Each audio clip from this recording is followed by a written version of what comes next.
हाँ, तो आज अपन चर्चा करने वाले हैं बेटा कोलराउस लॉ के बारे में। आज अपन बेसिकली चर्चा करेंगे कोलराउस लॉ, जो इलेक्ट्रोकेमिस्ट्री का बहुत ही इम्पोर्टेंट टॉपिक है कोलराउस लॉ। क्लियर? तो कोलराउस लॉ क्या होता है, आज इसके बारे में अपन पढ़ने वाले हैं। Kohlrausch law, Kohlrausch law. देखिए, जनरली कोलराउस लॉ का यूज कहाँ किया जाता है, जो वीक इलेक्ट्रोलाइट्स होते हैं, तो उन वीक इलेक्ट्रोलाइट्स की लिमिटिंग मोलर कंडक्टिविटी को ऑब्जर्व करने के लिए या लिमिटिंग मोलर कंडक्टिविटी का पता करने के लिए कोलराउस लॉ का मेन यूज किया जाता है। इट इज तो कोलराउस लॉ क्या हुआ बेटा? It is mainly used it is mainly used to find out the limiting limiting molar conductivity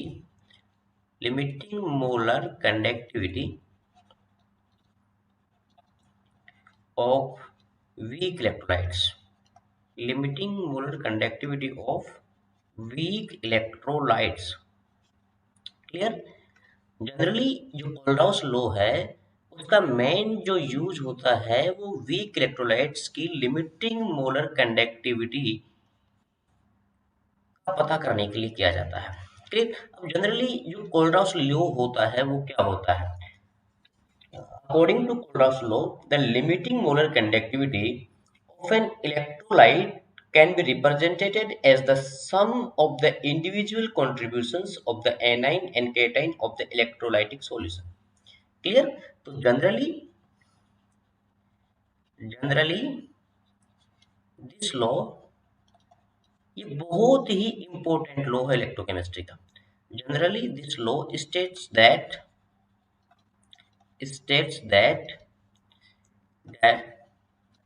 limiting molar conductivity the limiting molar conductivity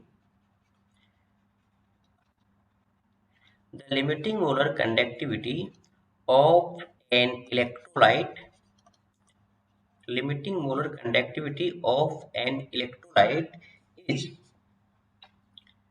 is the sum of individuals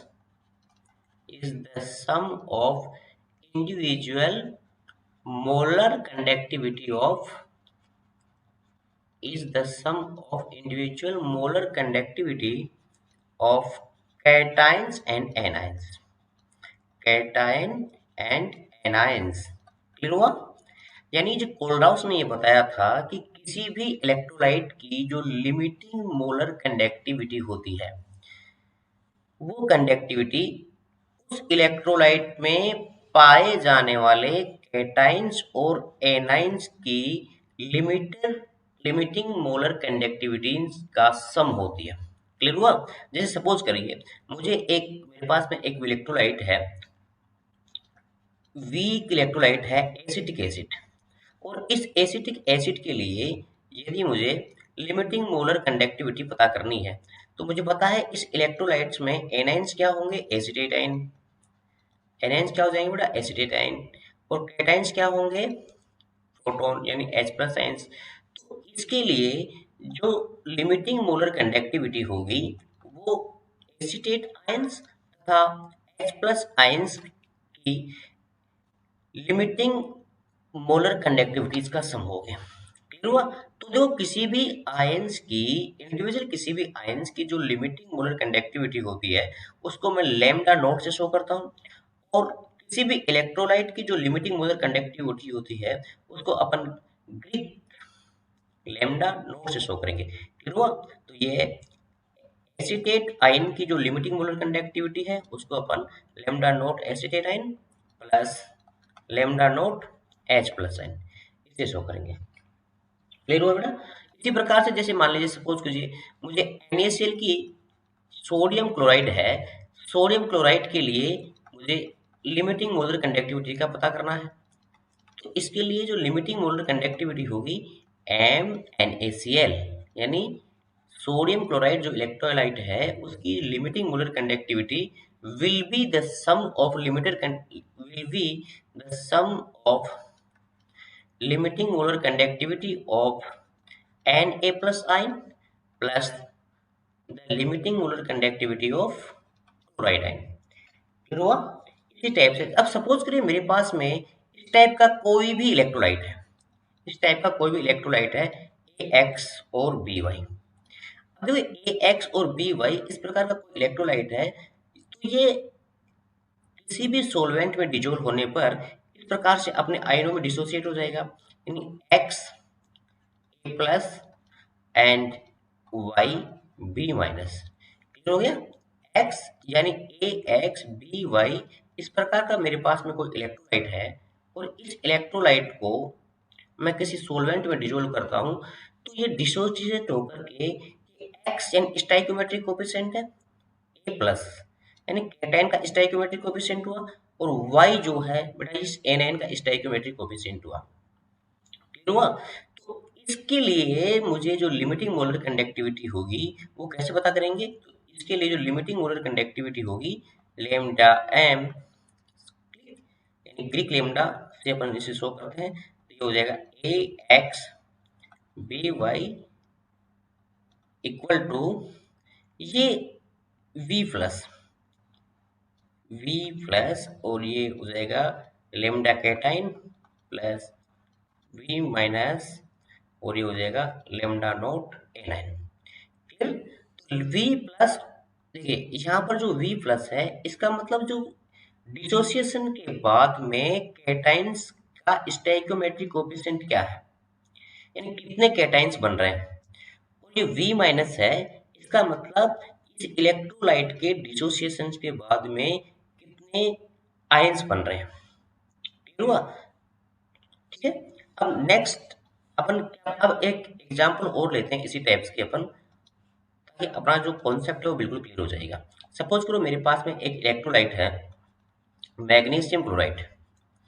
magnesium chloride का जब ionization होता है, dissociation होता है, तो ये Mg+2 ion और 2 chloride ion में डिसोसिएट हो जाएगा। तो इसके लिए जो लिमिटिंग मोलर कंडक्टिविटी होगी मैग्नीशियम क्लोराइड की, जो लिमिटिंग मोलर कंडक्टिविटी होगी बेटा वो किस टाइप से हो जाएगी? इसके लिए V प्लस की जो वैल्यू होगी, इसके लिए जो V प्लस की वैल्यू होगी वो 1 होगी। तो मैं इसको एज इट इज ऐसे कैसे लिख सकता हूँ? क्लियर? यानी कि Mg+2। अब देखिए यहाँ पर 2 क्लोराइड आयन बन रहे हैं डिसोसिएट होकर के, तो इसकी जो वैल्यू होगी वो अपन ऐसे लिख सकते हैं 2 lambda naught Cl minus. Clear? तो मैग्नीशियम क्लोराइड जो इलेक्ट्रोलाइट है उसके लिए कोलराउस लॉ इस प्रकार से होगा। कोलराउस लॉ के अकॉर्डिंग मैग्नीशियम क्लोराइड जो इलेक्ट्रोलाइट है उसकी लिमिटिंग मोलर कंडक्टिविटी को अपन इस टाइप से फाइंड आउट कर सकते हैं। क्लियर हुआ ना? तो ये जो लैम्डा नोट प्लस है और लैम्डा नोट माइनस है are the limiting molar conductivities of the anion and cation respectively. This is the limiting molar conductivity of magnesium ion and this is the limiting molar conductivity of chloride ion। Clear हो गया? तो according to Kohlrausch law, the limiting molar conductivity of an electrolyte can be represented as the sum of the individual contributions of the anions and cations of the electrolyte। Clear होगा? तो इस type से अपन find out कर सकते हैं। अब अपने पास में कुछ आयंस है, इंडिविजुअल कुछ आयंस होते हैं जिनकी लिमिटिंग मोलर कंडक्टिविटी होती है वो इस टाइप से होती है। देखिए H प्लस इसकी जो लिमिटिंग मोलर कंडक्टिविटी होगी ये होती है 349.6 और अपन जानते हैं कि जो मोलर कंडक्टिविटी की जो यूनिट होती है वो क्या होती है? Siemens centimetre square mole inverse. Clear? इसी टाइप से जो सोडियम आयन है उसकी जो लिमिटिंग मोलर कंडक्टिविटी होगी वो होगी 50.1 siemens centimetre square mole inverse. Clear हुआ?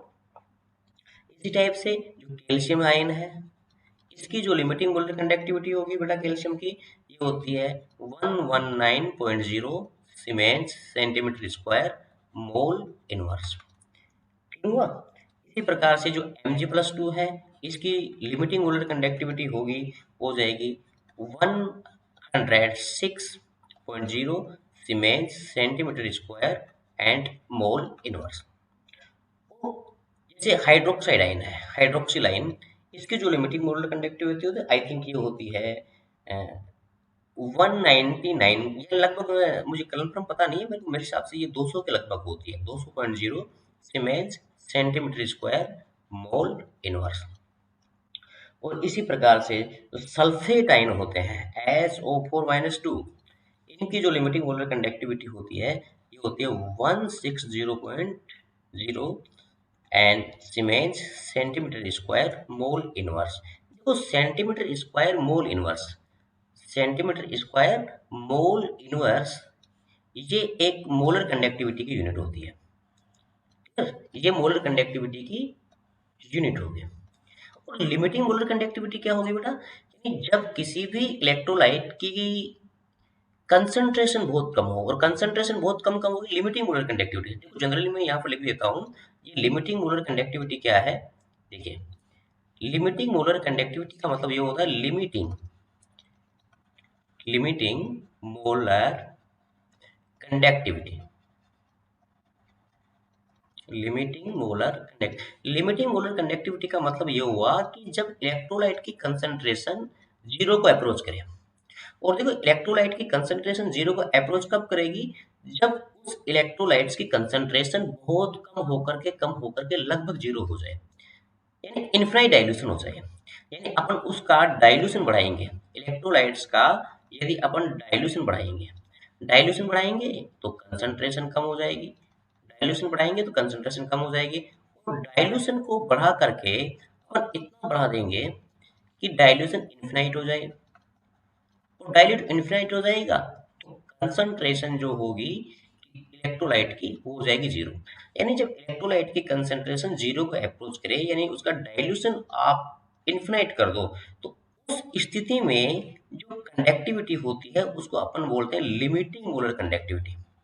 लिमिटिंग मोलर कंडक्टिविटी कब कहेंगे बेटा किसी भी इलेक्ट्रोलाइट की, जब किसी इलेक्ट्रोलाइट्स का डाइल्यूशन इतना अधिक कर दिया जाए, यानी इनफाइनाइट डाइल्यूशन कर दिया जाए, तो उसकी कंसंट्रेशन जीरो को अप्रोच करेगी, उसकी कंसंट्रेशन लगभग जीरो हो जाएगी।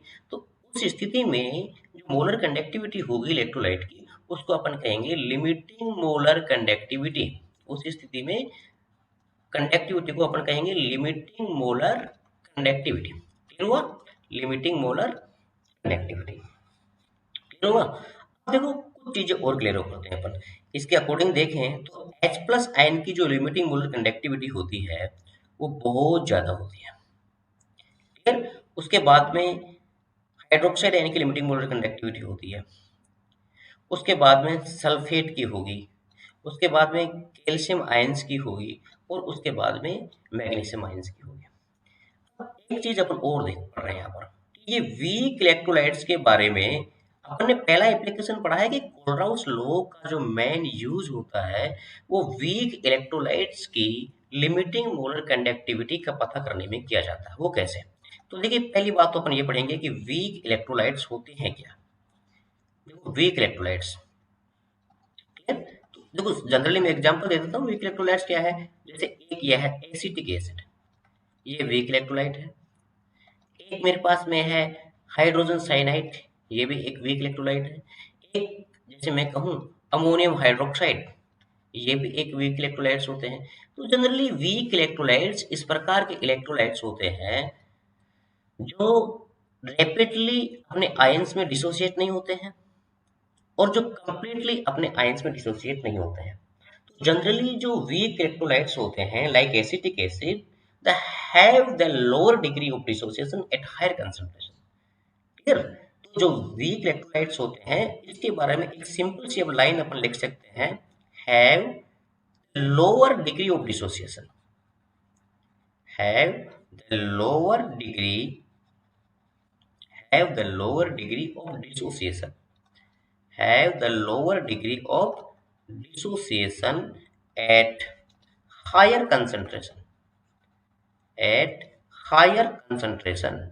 क्लियर हुआ कि हायर कंसंट्रेशन होगी तब भी इनकी डिग्री ऑफ डिसोसिएशन बहुत कम होगी।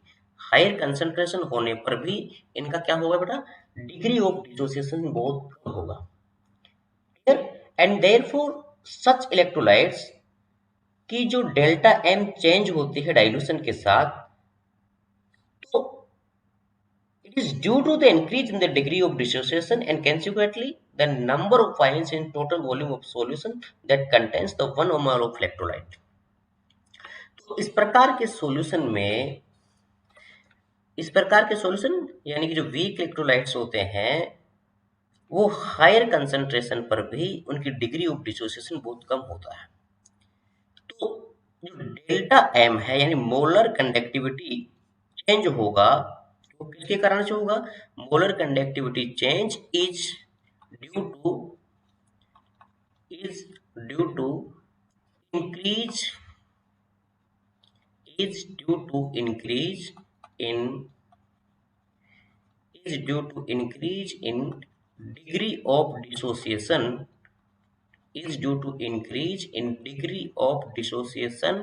at dilution. जो वीक इलेक्ट्रोलाइट्स होगा उनकी जो मोलर कंडक्टिविटी में चेंज होगा वो चेंज किसके कारण से होगा? Increase in degree of dissociation at dilution. Clear? Degree of dissociation at dilution. Clear? कि डिग्री ऑफ डिसोसिएशन होगा, वो डिग्री ऑफ डिसोसिएशन में इंक्रीज होगा, क्योंकि सॉल्यूशन का डाइल्यूशन होगा तो डिग्री ऑफ डिसोसिएशन इंक्रीज होगा। तो इस टाइप से जो कर्व बनेगा वीक इलेक्ट्रोलाइट्स के लिए, तो वीक इलेक्ट्रोलाइट्स के लिए जो मोलर कंडक्टिविटी का जो कर्व बनता है या उसका जो प्लॉटिंग होती है वो इस टाइप से मैं लिख सकता हूँ बेटा। कैसे?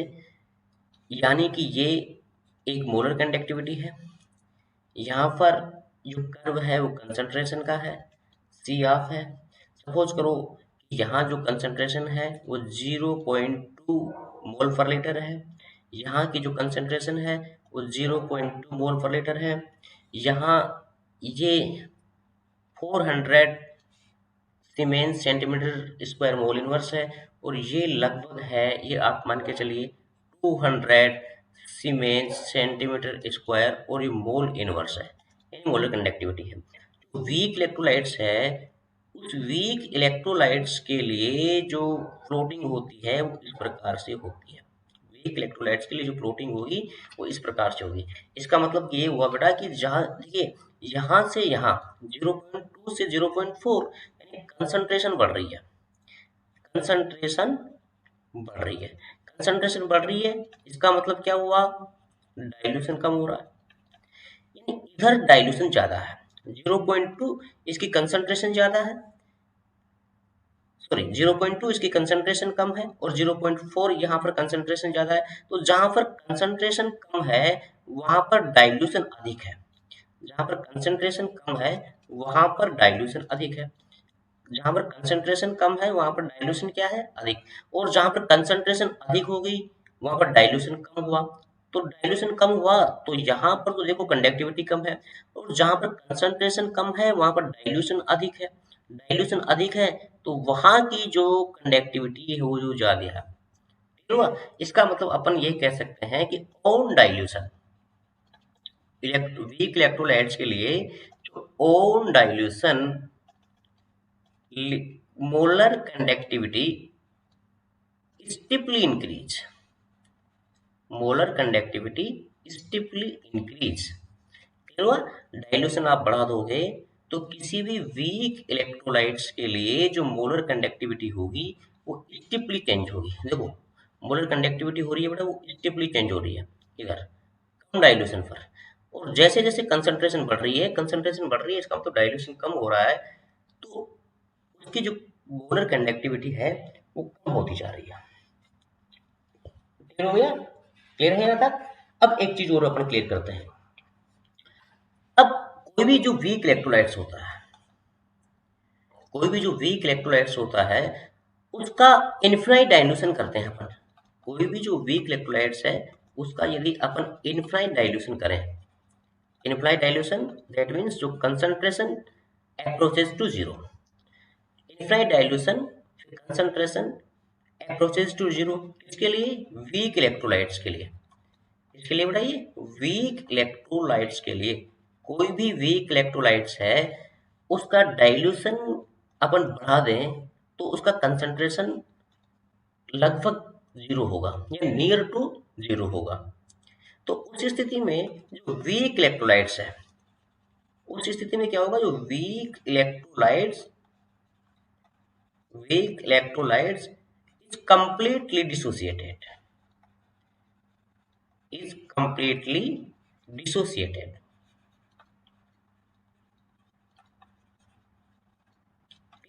वीक इलेक्ट्रोलाइट्स उसकी जब कंसंट्रेशन जीरो को अप्रोच करती है, यानी उस इलेक्ट्रोलाइट का डाइल्यूशन इनफाइनाइट होगा, तो उस स्थिति में वो इलेक्ट्रोलाइट कंप्लीटली डिसोसिएटेड हो जाएगा अपने आयंस में।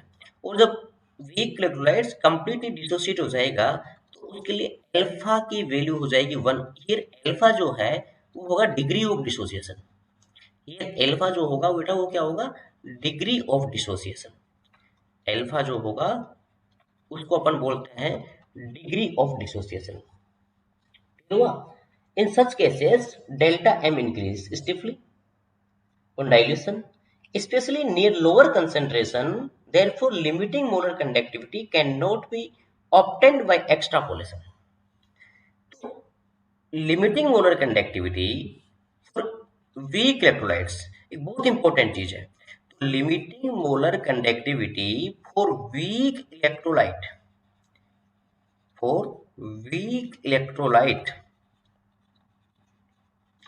cannot be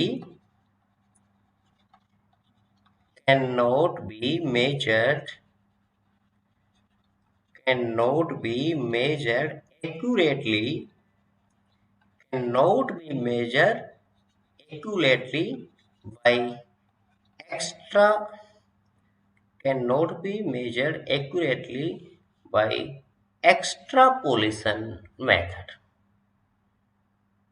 By extrapolation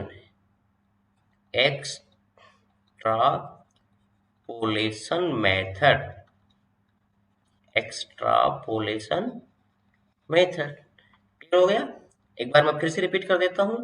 कोई भी जो वीक इलेक्ट्रोलाइट्स होगा उसकी इनफाइनाइट डाइल्यूशन पर, यानी कि जब उसकी कंसंट्रेशन जीरो को अप्रोच करेगी, यानी कि अपन ये कहें कि उसकी कंसंट्रेशन जीरो के बहुत नजदीक होगी, यानी लगभग ये मान के चलिए कि उसकी कंसंट्रेशन जीरो होगी, तो वो वीक इलेक्ट्रोलाइट अपने आयंस में कंप्लीटली डिसोसिएटेड हो जाता है। और जब वीक इलेक्ट्रोलाइट्स अपने आयंस में कंप्लीटली डिसोसिएटेड होएगा, डिग्री ऑफ डिसोसिएशन की वैल्यू क्या हो जाएगी, 1।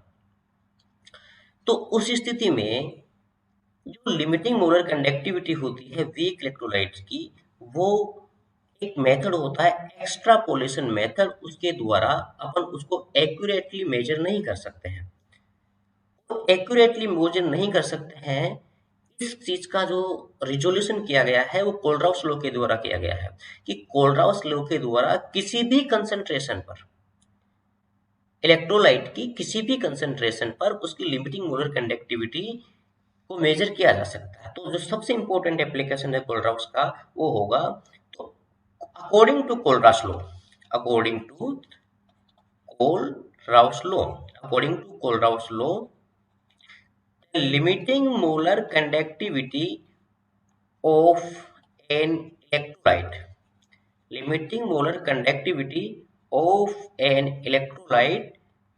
can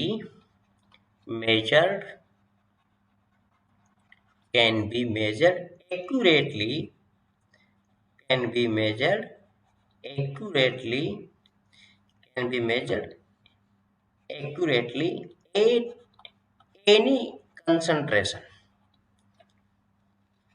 at any concentration, Clear?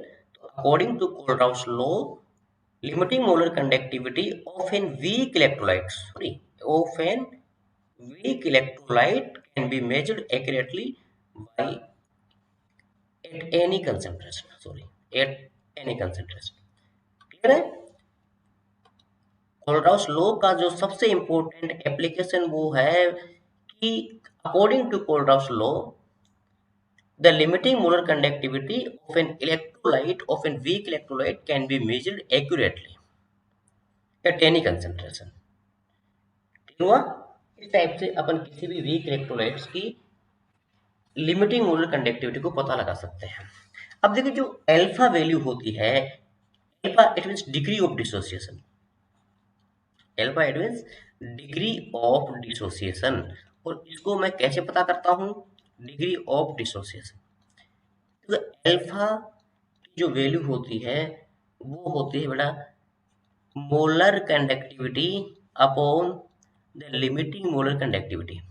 The degree of dissociation can be measured, can be calculated by the ratio of limiting, by the ratio of delta m, that means the molar conductivity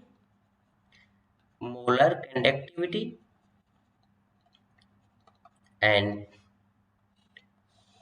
limiting molar conductivity, limiting molar conductivity, limiting molar conductivity. The degree of the value of degree of dissociation can be calculated by the ratio of molar conductivity and the limiting molar conductivity of an weak electrolyte. Clear हो गया? Clear?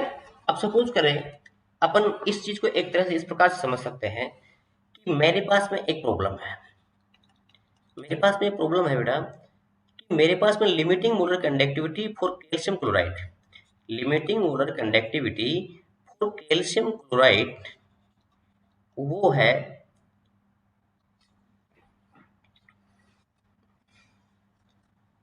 Limiting molar conductivity for calcium chloride and magnesium chloride, उसको अपन find out करेंगे।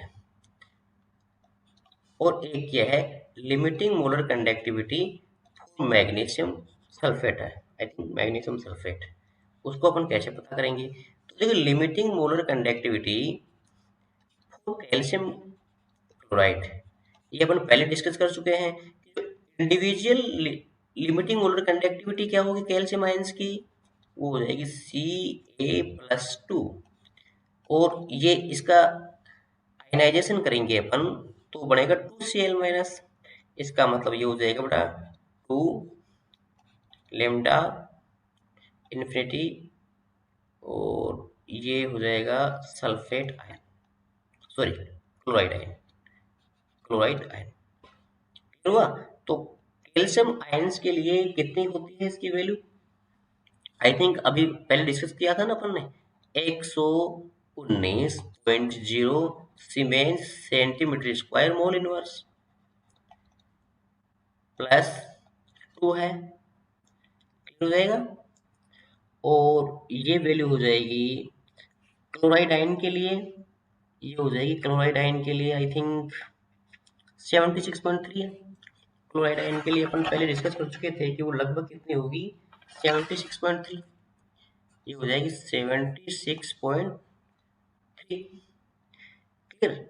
और इनका जो सम होगा वो होगा मेरे हिसाब से, इनको कैलकुलेट कर लेंगे तो वो हो जाएगा 271.6, ये वैल्यू हो जाएगी 271.6 siemens centimetre square mole inverse. इसी टाइप से मैग्नीशियम सल्फेट, तो देखो मैग्नीशियम सल्फेट है, इसकी जो लिमिटिंग मोलर कंडक्टिविटी कैसे करेंगे, तो सबसे पहले इसका अपन डिसोसिएशन करेंगे, मैग्नीशियम सल्फेट का डिसोसिएशन होगा तो magnesium ion plus sulphate ion, यानी यहाँ पर मैग्नीशियम आयन का स्टोइकोमेट्रिक कोएफिशिएंट भी 1 है और सल्फेट आयन का स्टोइकोमेट्रिक कोएफिशिएंट भी 1 है। तो limiting molar conductivity of magnesium sulphate will be the sum of individual limiting molar conductivity of magnesium ion and sulfate ion, clear, sulphate ion, ये sulphate ion, clear. और magnesium ion और sulphate ion, तो I think magnesium ion की जो value होगी ये होगी limiting molar conductivity, ये मैग्नीशियम सल्फेट, और ये जो मैग्नीशियम सल्फेट का जो आयन है उसकी जो लिमिटिंग मोलर कंडक्टिविटी होगी आई थिंक ये होगी 106 के लगभग, और सल्फेट आयन की जो मोलर कंडक्टिविटी होगी अपन पहले डिस्कस कर चुके हैं, ये साइज होगी 160 के लगभग। तो इसका सॉल्यूशन होगा 266.0 siemens centimetre square mole inverse. हुआ। तो मेन एक बार मैं फिर से रिपीट कर देता हूं कि कोलराउस लॉ का जो मेन यूज क्या होता है, किसी भी वीक इलेक्ट्रोलाइट की लिमिटिंग मोलर कंडक्टिविटी को उस इलेक्ट्रोलाइट की किसी भी कंसंट्रेशन पर पता करना।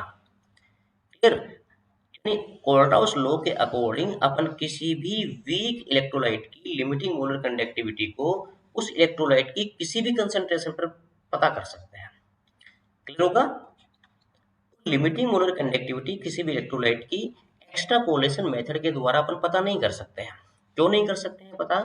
क्योंकि इनफाइनाइट डाइल्यूशन पर जब उस इलेक्ट्रोलाइट की कंसंट्रेशन जीरो को अप्रोच करती है, तो उस इलेक्ट्रोलाइट का डिसोसिएशन कंप्लीट हो जाता है, और डिसोसिएशन कंप्लीट हो गया, इसका मतलब डिग्री ऑफ डिसोसिएशन कितना हुआ बेटा? 1। उस टाइम जो 1 मोल इलेक्ट्रोलाइटिक सॉल्यूशन है, जो 1 मोल इलेक्ट्रोलाइटिक सॉल्यूशन है, उसमें आयंस की संख्या बहुत अधिक हो जाएगी।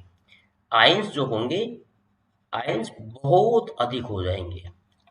फिर एक बार मैं फिर से रिपीट करता हूं कि जब वीक इलेक्ट्रोलाइट का इनफाइनाइट डाइल्यूशन होगा, यानी उसकी कंसंट्रेशन जीरो पे अप्रोच करेगी, उस टाइम वो इलेक्ट्रोलाइट कंप्लीटली अपने आयंस में डिसोसिएट हो जाएगा। इसका मतलब in that condition alpha equal to 1, और उस स्थिति में जो 1 मोल इलेक्ट्रोलाइट है, यानी 1 मोल उस इलेक्ट्रोलाइट की जो कंसंट्रेशन है, और ये कंसंट्रेशन ये है वी में, वी वॉल्यूम में जो 1 मोल इलेक्ट्रोलाइट डिजोल्व है, उसकी कंसंट्रेशन जीरो को अप्रोच करने पर, या उसकी कंसंट्रेशन जीरो होने पर, या इनफाइनाइट डाइल्यूशन पर उन आयंस की संख्या बहुत अधिक हो जाती है। वीक इलेक्ट्रोलाइट्स का इनफाइनाइट डाइल्यूशन पर डिग्री ऑफ डिसोसिएशन बहुत ज्यादा हो जाता है, और डिग्री ऑफ डिसोसिएशन बहुत ज्यादा होने के कारण से सॉल्यूशन में आयंस बहुत अधिक हो जाएंगे, और सॉल्यूशन में आयंस बहुत अधिक होने के कारण से जो मोलर कंडक्टिविटी होती है वो रैपिडली बढ़ने लग जाती है। रैपिडली बढ़ने के कारण से किसी भी वीक इलेक्ट्रोलाइट की जो लिमिटिंग मोलर कंडक्टिविटी है, उसको अपन एक्सट्रापोलेशन मेथड से फाइंड आउट नहीं करेंगे। इसलिए कोलराउस ने उसमें संशोधन किया, और कोलराउस ने ये नियम दिया कि किसी भी जो वीक इलेक्ट्रोलाइट्स है, उसकी लिमिटिंग मोलर कंडक्टिविटी होती है उस वीक इलेक्ट्रोलाइट्स में प्रेजेंट कैटाइंस व एनाइंस की इंडिविजुअल मोलर कंडक्टिविटीज का सम होती है। क्लियर हुआ? This is Kohlrausch law. अपन नेक्स्ट टॉपिक में पढ़ेंगे बेटा, electrolytic cell and electrolysis process क्या होगा। Electrolytic cell, electrolytic cell, electrolytic cell generally क्या होता है?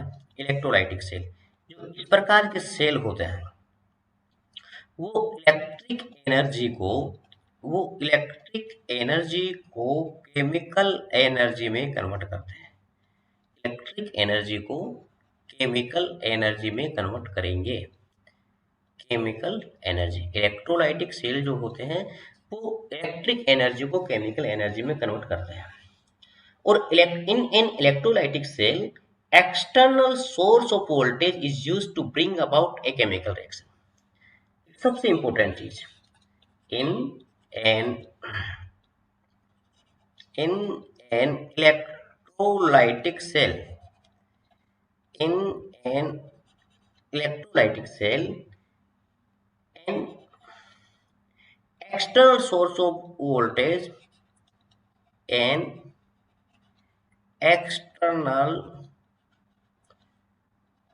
source of voltage, external source of voltage is used to bring about the chemical reaction, to bring about the chemical reaction।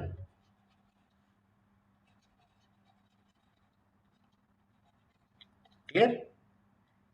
Clear हुआ? यानी पहली बात, electrolytic cell जो होंगे वो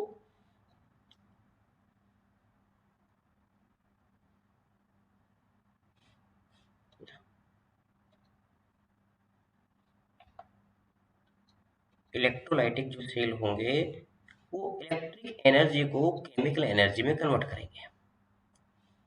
क्लियर? इलेक्ट्रिक एनर्जी को केमिकल एनर्जी में कन्वर्ट करेंगे, इलेक्ट्रिक एनर्जी को केमिकल एनर्जी में कन्वर्ट करेंगे। ठीक है, ये थोड़ा टेक्निकली प्रॉब्लम हो जाती है, मैं टेक्निकली इतना ज़्यादा एक्सपर्ट नहीं हूँ, तो कई बार मुझे कई कॉम्प्लिकेशंस का सामना करना पड़ता है बेटा इसमें। तो इलेक्ट्रोलाइटिक सेल इलेक्ट्रिक एनर्जी को केमिकल एनर्जी में कन्वर्ट करेंगे, और एक इलेक्ट्रोलाइटिक सेल में अपन external source of voltage use में लेते हैं ताकि केमिकल रिएक्शन हो सके।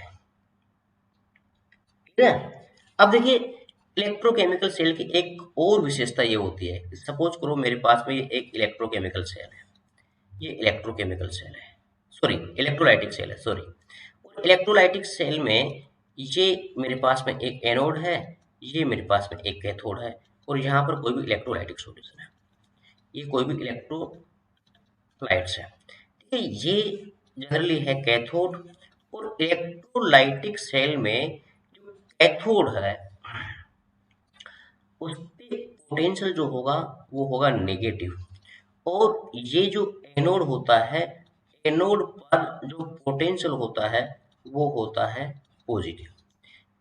जैसे एक जनरली एक इलेक्ट्रोलाइटिक सेल होता है जिसमें दो कॉपर के इलेक्ट्रोड्स हैं, सपोज करो ये दो कॉपर के इलेक्ट्रोड्स हैं, ये दो कॉपर के इलेक्ट्रोड्स हैं, ये कॉपर के इलेक्ट्रोड्स हैं, और यहाँ पर जो ये इलेक्ट्रोलाइटिक सॉल्यूशन है वो है कॉपर सल्फेट का। जो ये इलेक्ट्रोलाइटिक सॉल्यूशन है वो किसका है बेटा? कॉपर सल्फेट का। अब ये एक प्रकार से इलेक्ट्रोलाइटिक सेल हुआ अपने पास में। एक चीज क्लियर कर लीजिए, इलेक्ट्रोलाइटिक सेल में ये दोनों इलेक्ट्रोड हैं वो कॉपर मेटल के हैं। ये कॉपर मेटल है वो बिल्कुल प्योर है, ये है वो इम्प्योर है,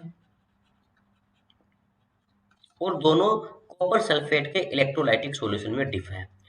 इलेक्ट्रोलाइटिक सेल में जो कैथोड होता है उसके ऊपर पोटेंशियल नेगेटिव होता है, और एनोड के ऊपर जो पोटेंशियल होता है वो पॉजिटिव होता है। एक बात अपने को अच्छी तरह समझ लेनी है कि चाहे सेल इलेक्ट्रोकेमिकल हो चाहे इलेक्ट्रोलाइटिक सेल हो, एनोड पर ऑलवेज ऑक्सीडेशन होगा, एनोड पर ऑलवेज ऑक्सीडेशन होगा, और कैथोड पर ऑलवेज रिडक्शन होगा, और कैथोड पर ऑलवेज रिडक्शन होगा। ये आपको अच्छे से ध्यान में रख लेना है।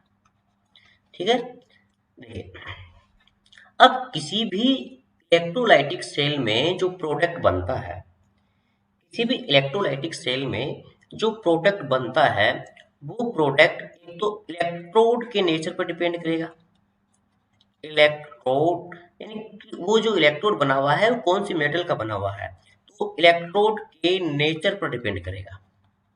क्लियर हो गया? इलेक्ट्रोड के बहुत इंपॉर्टेंट चीज है ये। इलेक्ट्रोलाइटिक सेल में जो प्रोडक्ट बनते हैं वो प्रोडक्ट इलेक्ट्रोड के नेचर पर डिपेंड करेंगे। दूसरी चीज, इलेक्ट्रोलाइटिक सॉल्यूशन के इलेक्ट्रोलाइटिक सॉल्यूशन यानी इलेक्ट्रोलाइटिक सॉल्यूशन के नेचर पर डिपेंड करेंगे, नेचर पर। देखिए कुछ इलेक्ट्रोड इस प्रकार के होते हैं जो बिल्कुल इनएक्टिव होते हैं, कुछ इलेक्ट्रोड इस प्रकार के होते हैं जो बिल्कुल इनएक्टिव होते हैं, जैसे ये प्लेटिनम है, ये बोरम है, ये बिल्कुल इनएक्टिव इलेक्ट्रोड होते हैं।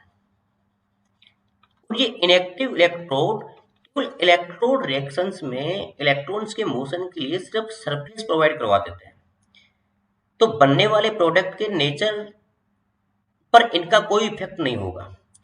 ऐसे इलेक्ट्रोड्स जो इनएक्टिव होते हैं, इनएक्टिव इलेक्ट्रोड्स का मतलब ये हुआ कि जो इलेक्ट्रोड रिएक्शंस हो रही है उस इलेक्ट्रोड रिएक्शंस में ये इलेक्ट्रोड पार्टिसिपेट नहीं करते हैं। ठीक है, ये इलेक्ट्रोड मात्र उस इलेक्ट्रोड रिएक्शंस में यूज में आने वाले इलेक्ट्रॉन्स के लिए एक सरफेस प्रोवाइड करवाते हैं ओनली। राइट, मैं एक बार फिर से रिपीट कर देता हूं, इलेक्ट्रोलाइटिक सेल में जो बनने वाला प्रोडक्ट होगा वो इलेक्ट्रोड के नेचर पर डिपेंड करेगा, इलेक्ट्रोलाइटिक सॉल्यूशन के नेचर पर डिपेंड करेगा, और उस इलेक्ट्रोलाइटिक सॉल्यूशन में यानी इलेक्ट्रोलाइटिक सॉल्यूशन में जो ऑक्सीडाइजिंग इलेक्ट्रोलाइटिक उस इलेक्ट्रोलाइटिक सॉल्यूशन में जो ऑक्सीडाइजिंग स्पीसीज है, ऑक्सीडाइजिंग स्पीसीज और रिड्यूसिंग स्पीसीज, ऑक्सीडाइजिंग स्पीसीज और रिड्यूसिंग स्पीसीज के नेचर पर भी डिपेंड करेगा। और सबसे इंपॉर्टेंट चीज ये है बेटा, उन ऑक्सीडाइजिंग स्पीसीज और रिड्यूसिंग स्पीसीज के स्टैंडर्ड इलेक्ट्रोड पोटेंशियल, यानी स्टैंडर्ड इलेक्ट्रोड पोटेंशियल की वैल्यूज पे भी डिपेंड करेगा। क्लियर हो गया? तो किसी भी इलेक्ट्रोलाइटिक सेल में इलेक्ट्रोलाइसिस से जो प्रोडक्ट बनेगा वो प्रोडक्ट इलेक्ट्रोड के नेचर पर डिपेंड करेगा, वो प्रोडक्ट इलेक्ट्रोड के नेचर पर डिपेंड करेगा। क्लियर? वो इलेक्ट्रोलाइटिक सॉल्यूशन के नेचर पर डिपेंड करेगा और वो इलेक्ट्रोलाइटिक सॉल्यूशन में प्रेजेंट ऑक्सीडाइजिंग स्पीसीज और रिड्यूसिंग स्पीसीज के स्टैंडर्ड इलेक्ट्रोड पोटेंशियल की वैल्यूज पे भी डिपेंड करेगा। ठीक है, एक चीज अपन पहले क्लियर कर चुके हैं कि सेल चाहे इलेक्ट्रोकेमिकल हो या फिर इलेक्ट्रोलाइटिक हो, एनोड पर ऑलवेज ऑक्सीडेशन होता है, कैथोड पर ऑलवेज रिडक्शन होता है। और इलेक्ट्रोलाइटिक सेल में जो कैथोड होता है उसके ऊपर पोटेंशियल नेगेटिव होता है और एनोड होता है उसके ऊपर पोटेंशियल पॉजिटिव होता है। फिर अब नेक्स्ट अब चर्चा करते हैं अपन, सपोज करिए ये कोई भी इलेक्ट्रोलाइटिक सेल है, उसमें कॉपर के मेटल्स के इलेक्ट्रोड बने हुए हैं और जो इलेक्ट्रोलाइट है वो है कॉपर सल्फेट का। इलेक्ट्रोलाइट किसका है बेटा? कॉपर सल्फेट का। यानी कॉपर सल्फेट के इलेक्ट्रोलाइट्स में कॉपर के आयन होंगे, कॉपर के आयन होंगे। क्लियर? अब देखिए, ये मेरे पास में ये इलेक्ट्रोलाइटिक सेल है, ये इलेक्ट्रोलाइटिक सेल है, ये मैंने बताया एनोड इलेक्ट्रोड है, ये कैथोड इलेक्ट्रोड है। कैथोड के ऊपर नेगेटिव पोटेंशियल, एनोड के ऊपर पॉजिटिव पोटेंशियल। तो एनोड पर होता है ऑलवेज ऑक्सीडेशन, एनोड पर कौन सा होगा? Always oxidation. तो इसको, ये जो एनोड है वो इम्प्योर कॉपर का बना हुआ है और ये जो कॉपर है कैथोड जो है वो प्योर कॉपर का बना हुआ है। अब हम ये देखते हैं कि जो Cu+2 आयन है, क्योंकि कैथोड पर तो रिएक्शन होना है, तो ये कैथोड, कैथोड पर कौन सी प्रोसेस होगी? इलेक्ट्रोड प्रोसेस कौन सी होगी बेटा? रिडक्शन। तो कैथोड पर जो Cu+2 आयन है वो मूव करेंगे और Cu+2 आयन 2 मोल इलेक्ट्रॉन्स को गेन करके, 2 मोल इलेक्ट्रॉन्स को गेन करके कॉपर मेटल में रिड्यूस हो जाएंगे और ये जो प्योर कॉपर मेटल है कैथोड के ऊपर धीरे धीरे धीरे धीरे धीरे धीरे डिपोजिट होने लग जाएगी। इस कॉपर कैथोड के ऊपर डिपोजिट हो जाएगी। इसी टाइप से जो एनोड होता है, और अपन ये जानते हैं कि एनोड पर कौन सा प्रोसेस होगा? ऑक्सीडेशन प्रोसेस होगा। और यहाँ से जो एक कॉपर मेटल है, ये कॉपर मेटल कॉपर आयंस में ऑक्सीडाइज हो जाएगी। कॉपर मेटल कौन से आयंस में ऑक्सीडाइज हो जाएगी बेटा? कॉपर मेटल है वो कॉपर आयंस में ऑक्सीडाइज हो जाएगी और 2 मोल इलेक्ट्रॉन्स को यहाँ से लिबरेट करेगी, 2 मोल इलेक्ट्रॉन्स यहाँ पर लिबरेट करेगी। धीरे धीरे ये कॉपर मेटल जो है ये पिघलेगी और सॉल्यूशन में आ जाएगी। ठीक है, और यहाँ पर जो इम्प्योरिटी है, इम्प्योरिटी है वो एनोड के नीचे इकट्ठी हो जाएगी। इसको अपन बोलेंगे एनोड पंख, एनोड मड। जो कचरा होता है वो एनोड के नीचे इकट्ठा हो जाएगा, इसको अपन बोलेंगे एनोड मड। क्लियर है? अब देखो, एक चीज मैंने अभी बताई है आपको कि इलेक्ट्रोलाइटिक सेल में जो प्रोडक्ट बनेंगे वो प्रोडक्ट इलेक्ट्रोड के नेचर पर डिपेंड करेंगे, इलेक्ट्रोलाइटिक सॉल्यूशन के नेचर पर डिपेंड करेंगे और उस इलेक्ट्रोलाइटिक सॉल्यूशन में कौन सी ऑक्सीडाइजिंग व रिड्यूसिंग स्पीसीज है उनके स्टैंडर्ड इलेक्ट्रोड पोटेंशियल की वैल्यूज पर भी डिपेंड करेंगे। ठीक है, स्टैंडर्ड इलेक्ट्रोड पोटेंशियल की वैल्यूज पर भी डिपेंड करेंगे। क्लियर हुआ? अब देखिए एक चीज और अपन पढ़ लेते हैं कि सपोज करो मैं एक एग्जांपल ले रहा हूं, sodium chloride. For an example, if we use the molten NaCl The product of electrolysis are sodium metal and Cl2 gas. If we use if we use molten if we use molten NaCl, here sodium chloride. The product of electrolysis are sodium metal and chlorine gas. अब देखिए, अगर मुझे electrolyte यहाँ पर sodium chloride लेना है, तो sodium chloride एक जो इलेक्ट्रोलाइट है उसका डिसोसिएशन कैसे होगा बेटा, Na+ आयन में और Cl- यानी क्लोराइड आयन में हो जाएगा। अब देखिए जो Na+ आयन है वो किधर मूव करेंगे इलेक्ट्रोलाइटिक सेल में, कैथोड की ओर। तो कैथोड पे रिएक्शन कौन सी हो जाएगी, कैथोड। अपने जानते हैं कि कैथोड पर रिएक्शन कौन सी हो जाएगी, रिडक्शन। तो Na+ आयन है यानी सोडियम आयन है, 1 मोल इलेक्ट्रॉन गेन करेंगे और सोडियम मेटल में रिड्यूस हो जाएंगे और कैथोड पर सोडियम अपने को ये जो Na सोडियम मेटल ऑब्टेन होगी वो कैथोड पर होगी। उसी प्रकार से जैसे ये एनोड है, उसी प्रकार से एनोड है और एनोड पर ऑलवेज कौन सा इलेक्ट्रोड प्रोसेस होगा, ऑक्सीडेशन। और ये Cl क्लोराइड आयन है, इस क्लोराइड आयन का ऑक्सीडेशन हो जाएगा तो कौन सी गैस ऑब्टेन होगी बेटा, Cl2।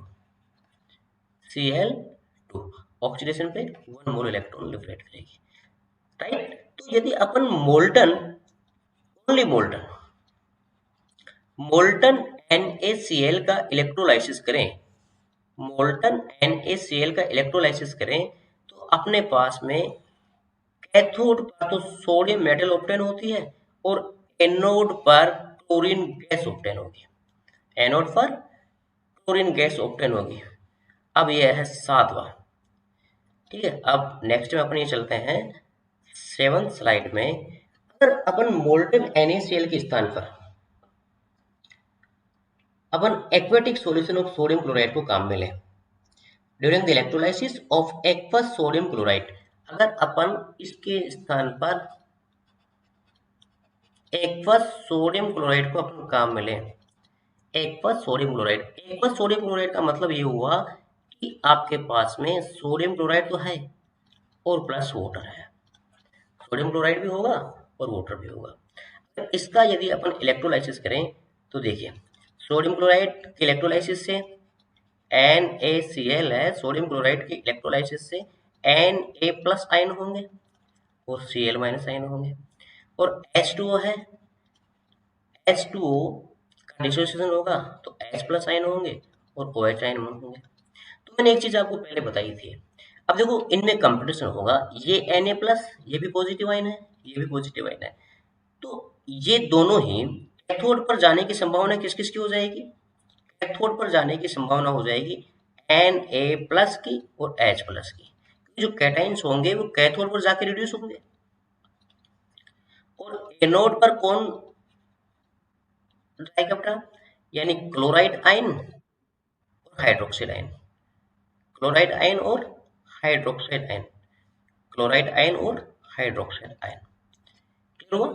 देखिए सोडियम आयन जो है उसके लिए स्टैंडर्ड इलेक्ट्रोड पोटेंशियल की जो वैल्यू होगी, मैं इसके लिए सोडियम आयन के लिए जो स्टैंडर्ड इलेक्ट्रोड पोटेंशियल की वैल्यू होगी, सोडियम आयन के लिए जो स्टैंडर्ड इलेक्ट्रोड पोटेंशियल या रिडक्शन पोटेंशियल की जो वैल्यू होती है वो होगी, आई थिंक ये मेरे हिसाब से ये हो जाएगा सेल इक्वल टू -2.71 वोल्ट, ठीक है। और ये H+ के लिए स्टैंडर्ड रिडक्शन पोटेंशियल की जो वैल्यू होगी आई थिंक ये हो जाएगी +1 मोल इलेक्ट्रॉन गेन करेगा और ये हो जाएगा हाफ H2G और ये वैल्यू हो जाएगी E0 cell equal to 0.0 volt. अब अपन एक चीज मानते हैं कि सोडियम के लिए स्टैंडर्ड रिडक्शन पोटेंशियल की वैल्यू क्या है, -2.71 और हाइड्रोजन आयन के लिए स्टैंडर्ड रिडक्शन पोटेंशियल की वैल्यू क्या है, 0.0 वोल्ट। तो कैथोड पर सबसे पहले वह आयन रिड्यूस होगा जिसके लिए स्टैंडर्ड रिडक्शन पोटेंशियल की वैल्यू ज्यादा है। और स्टैंडर्ड रिडक्शन पोटेंशियल की वैल्यू ज्यादा किसके लिए है, एक चीज मैं पहले से क्लियर कर देता हूँ। स्टैंडर्ड रिडक्शन पोटेंशियल की वैल्यू ज्यादा है H प्लस के लिए। क्लियर हुआ? तो कैथोड पर सबसे पहले वह आयन रिड्यूस होगा जिसके लिए स्टैंडर्ड रिडक्शन पोटेंशियल की वैल्यू ज्यादा है। तो इन दोनों में कंपैरिजन होगा, सोडियम आयन में और सोडियम आयन में और हाइड्रोजन आयन में। इन दोनों के कंपटीशन में तो सबसे पहले कैथोड पर जो रिड्यूस होगा वो आयन H प्लस होगा, क्योंकि कैथोड पर सबसे पहले वह आयन ही रिड्यूस होता है जिसके लिए स्टैंडर्ड रिडक्शन पोटेंशियल की वैल्यू ज्यादा है। तो यहाँ पर कैथोड पर अपने को सोडियम मेटल ऑब्टेन नहीं होगा, कैथोड पर अपने को सोडियम मेटल एप्टोन नहीं होगा। तो कैथोड पर क्या ऑप्टेन होगा बेटा, अपने को H plus 1 mole electron gain करेगा, ये हो जाएगा हाफ H2G। हुआ? अब देखिए ये H प्लस अपने को प्राप्त कहाँ से हो रहा है, but H plus is produced by the dissociation of H2। ये H प्लस वो कहाँ के डिसोसिएशन से प्राप्त हो रहा है, H2O से। तो H2O की इक्वेशन क्या हो जाएगी बेटा, डिसोसिएशन की H प्लस AQ और ये हाइड्रोक्सिल आयन। तो कैथोड पर जो ओवरऑल रिएक्शन होगी, कैथोड पर जो ओवरऑल रिएक्शन होगी, इधर H प्लस है इधर H प्लस है, कैंसिल। कैथोड पर जो ओवरऑल रिएक्शन होगी H2L या प्लस 1 मोल इलेक्ट्रॉन, ये half H2 gas plus OH minus. तो इसी टाइप से अपन एनोड की बात करें, इसी टाइप से अपन किसकी बात करें बेटा, एनोड पर। तो देखो एनोड पर एक तो क्लोराइड आयन है और एक है हाइड्रोक्साइड आयन। एनोड पर एक तो क्लोराइड आयन और एनोड पर होता है ऑक्सीडेशन। तो देखिए क्लोराइड के लिए क्लोराइड आयन हुआ और इसका ऑक्सीडेशन क्या होगा, half Cl2G plus 1 mole electron. और इसके लिए रिडक्शन पोटेंशियल की वैल्यू होती है, आई थिंक ये होगी E note equal two plus 1.36 volt. और दूसरा हुआ OH, दूसरा क्या हो जाएगा बेटा, OH। तो OH कहाँ से ऑब्टेन होगा, वाटर से। तो इसकी इक्वेशन मैं ऐसे लिख सकता हूँ, वाटर, इसका डिसोसिएशन होगा तो ये ऑक्सीजन गैस ऑब्टेन होगी प्लस 4 मोल H प्लस और ये एनोड पर 4 मोल इलेक्ट्रॉन। और इसके लिए रिडक्शन पोटेंशियल की जो वैल्यू होगी वो होगी 1.23 वोल्ट। अब देखो इसके लिए जैसे कैथोड पर सबसे पहले वह आयन रिड्यूस होता है जिसके लिए स्टैंडर्ड रिडक्शन पोटेंशियल की वैल्यू ज्यादा है, बट एनोड पर सबसे पहले वह एनायन या नेगेटिव आयन ऑक्सीडाइज होगा जिसके लिए स्टैंडर्ड रिडक्शन पोटेंशियल की वैल्यू कम है।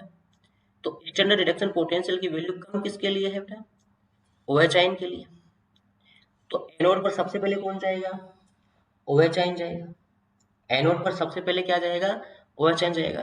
बट इसमें एक एक्सेप्शन केस लागू होता है, OH आयन अपने पढ़ा ना पहले over voltage, over potential voltage, तो होना तो चाहिए इसका, परंतु इसको अपन हिंदी में बोल सकते अधिविभव, अधिविभव, अधिविभव के कारण से, अधिविभव के कारण से दैट मीन्स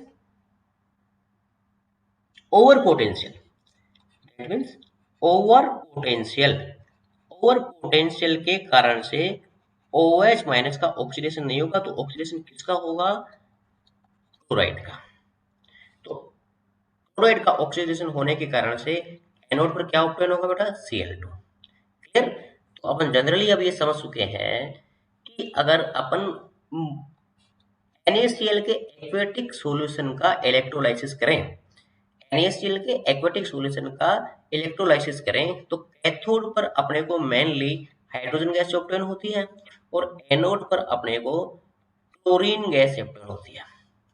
एनोड पर अपने को क्लोरीन गैस ऑब्टेन होती है, क्योंकि रूल तो ये है कि एनोड पर सबसे पहले उस एनाइन का ऑक्सीडेशन होता है जिसके लिए स्टैंडर्ड रिडक्शन पोटेंशियल की वैल्यू कम होती है। तो इसके अकॉर्डिंग ऑक्सीडेशन होना चाहिए था OH माइनस हाइड्रोक्साइड आयन का, और अपने को ऑक्सीजन ऑब्टेन होनी चाहिए थी। बट ओवर पोटेंशियल के कारण से ऑक्सीजन एनोड पर नहीं पहुंच पाती है, क्योंकि इसका पोटेंशियल और है, अधिक विभव है। इसके कारण से एनोड पर हाइड्रोक्साइड आयन का ऑक्सीडेशन नहीं होता है, और उस स्थिति में क्लोराइड आयन का ऑक्सीडेशन होता है, अपने को क्लोरीन गैस ऑब्टेन होती है। क्लियर हो गया? तो अब अपन इजीली समझ चुके हैं कि इलेक्ट्रोकेमिकल सेल में जो प्रोडक्ट होगा, इलेक्ट्रोकेमिकल सेल में जो प्रोडक्ट होगा वो बेटा एक तो इलेक्ट्रोड के नेचर पर डिपेंड करेगा, इलेक्ट्रोड के नेचर पर डिपेंड करेगा। कुछ इलेक्ट्रोड ऐसे होते हैं जो इनएक्टिव इलेक्ट्रोड होते हैं, जैसे प्लेटिनम है, ओरम है, वो केवल इलेक्ट्रोड रिएक्शंस में पार्टिसिपेट करने वाले इलेक्ट्रॉन्स के लिए या इलेक्ट्रॉन्स के मोशन के लिए सिर्फ सरफेस प्रोवाइड करवाते हैं, और बनने वाले प्रोडक्ट के नेचर पर उनका कोई प्रभाव नहीं होता है। और एक इलेक्ट्रोलाइटिक सॉल्यूशन इलेक्ट्रोलाइट्स के नेचर पर डिपेंड करेगा, इलेक्ट्रोलाइट्स के नेचर पर डिपेंड करेगा। और तीसरा, इलेक्ट्रोलाइटिक सॉल्यूशन ये है बेटा इलेक्ट्रोलाइटिक सॉल्यूशन में प्रेजेंट ऑक्सीडाइजिंग इलेक्ट्रोलाइटिक सॉल्यूशन में प्रेजेंट ऑक्सीडाइजिंग एवं रिड्यूसिंग स्पीसीज के स्टैंडर्ड इलेक्ट्रोड पोटेंशियल या स्टैंडर्ड रिडक्शन पोटेंशियल की वैल्यूज पर डिपेंड करेगा। क्लियर हुआ? तो इसके बेस पे अपन ये समझ सकते हैं कि जो बनने वाला प्रोडक्ट है वो किसके ऊपर डिपेंड करेगा। तो आई थिंक ये टॉपिक आपके समझ में आया होगा। तो आज के लेक्चर में अपने सबसे इम्पोर्टेंट चीज जो मैं बार बार रिपीट कर रहा हूँ, सबसे इम्पोर्टेंट चीज जो मैं बार बार रिपीट कर रहा हूँ, वो एक तो बेटा है कोलराउस लॉ, एक तो है कोलराउस लॉ,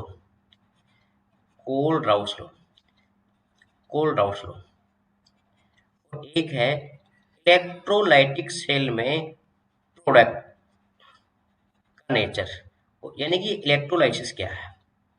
ठीक है, इलेक्ट्रोलाइटिक सेल में इलेक्ट्रोलाइसिस के फलस्वरूप जो प्रोडक्ट बनता है वो प्रोडक्ट की नेचर किस किस के ऊपर डिपेंड करेगी, ये सारी चीजें अपन क्लियर कर चुके हैं। ठीक है, तो आप लोग इन सभी टॉपिक्स के बेस पर अपने प्रॉब्लम्स को एनसीईआरटी से सोल्व करें। और जो बहुत अच्छा माध्यम है एनसीईआरटी, एनसीईआरटी के आप कॉन्सेप्ट पढ़िए, एनसीईआरटी के कॉन्सेप्ट पढ़ के जितनी भी प्रॉब्लम्स आपकी एनसीईआरटी में है उन प्रॉब्लम्स को सोल्व कीजिए। ठीक है, जितनी भी प्रॉब्लम्स एनसीईआरटी में गिवन है उन प्रॉब्लम्स को सोल्व कीजिए। किसी भी टॉपिक्स को समझने के लिए, स्कूल लेवल पे किसी भी टॉपिक को समझने के लिए, स्पेशली केमिस्ट्री में एनसीईआरटी एक तरह से रामबाण है। मैं लिख भी देता हूँ यहाँ पर, एनसीईआरटी एक तरह से रामबाण है। एनसीईआरटी के टॉपिक्स पढ़िए, कॉन्सेप्चुअली पढ़िए, और इनके बेस पे आप अपनी प्रॉब्लम्स को, एक्सरसाइज को सोल्व कीजिए। ठीक है बेटा, तो आज की क्लास में अपन इतना ही पढ़ेंगे, बाकी नेक्स्ट